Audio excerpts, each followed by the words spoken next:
There's a clock running on every 9 to 5 job right now. Most people can't hear it. Some are pretending it's not there. But 18 months from today, when entire departments look nothing like they do right now, when job titles that currently employ millions have been merged, compressed, or quietly deleted from org charts, the only people who won't be blindsided are the ones who heard the clock today. This isn't about robots. This isn't science fiction.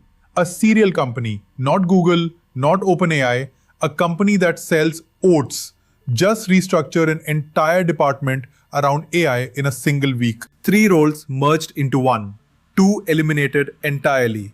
And the only new line added to the surviving job descriptions? 4 words.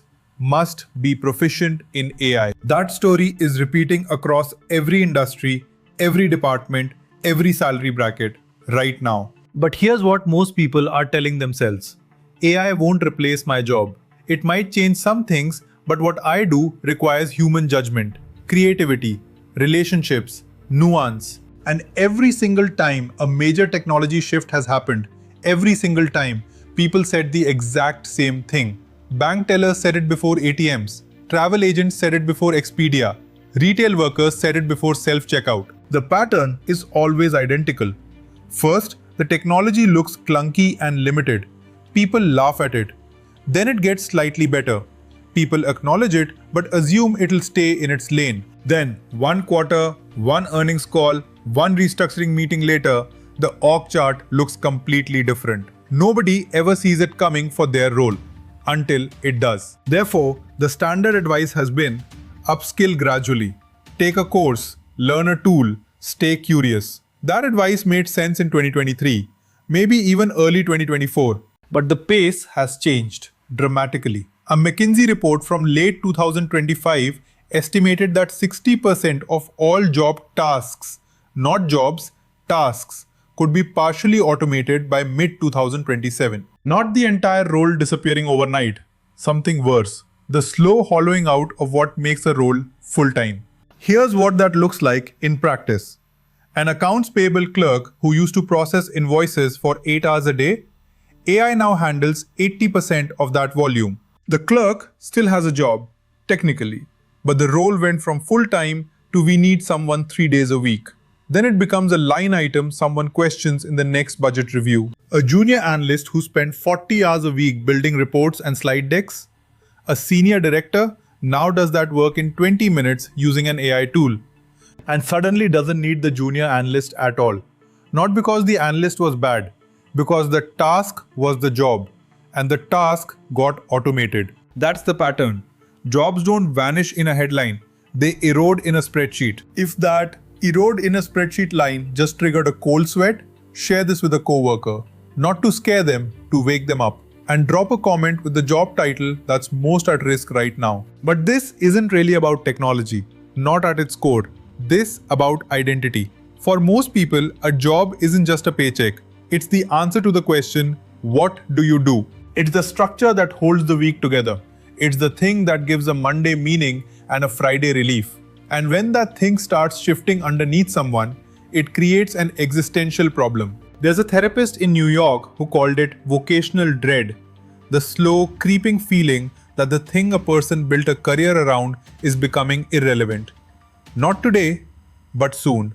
But, and this is where the conversation gets honest, the 18-month window isn't just a threat. For a certain type of person, it's the biggest professional opportunity in a generation. Because here's what most companies look like right now. Leadership knows AI is coming, but internally, nobody owns it. There's a vague Slack channel called #AI Tools with 14 members and 0 activity.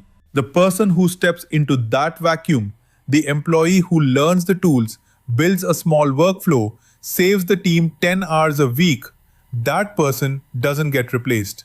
That person becomes irreplaceable. Not because of a title, but because they became the bridge between we know AI is important and here's how it actually works for us. Every company has that gap right now. Almost nobody is filling it. Therefore, the 18-month window isn't a countdown to doom. It's a countdown to separation. 2 kinds of employees are emerging right now. The first kind is waiting for the company to offer training, waiting for HR to roll out a policy, They are not lazy, they are just operating on the old timeline. That timeline doesn't exist anymore. The second kind isn't waiting for permission. They are spending evenings and weekends learning AI tools to become the person in the room who says, I already built that. 18 months from now, the first kind will be updating a resume. The second kind will be reviewing someone else's. That's not pessimism, that's pattern recognition. If that reframe just shifted something, hit the like. Because every like tells someone else that this is worth 10 minutes of their time. And save this video. Come back in 6 months and see. Here's what makes this moment different. Previous disruptions moved slowly enough that people could adapt. The assembly line took decades. The internet took 15 years. AI is not moving on that timeline. The gap between this tool is interesting and this tool just replaced a department is collapsing from years into months. The models in late 2026 will make the ones from early 2025 look like calculators.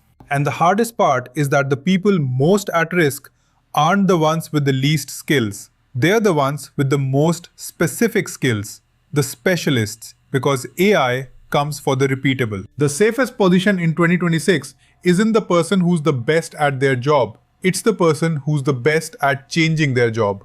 18 months goes fast. It feels far away right now, the same way January feels far in July.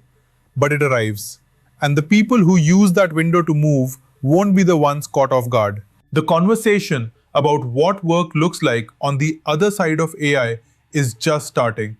And the people paying attention now are the ones who'll get to shape it, instead of being shaped by it.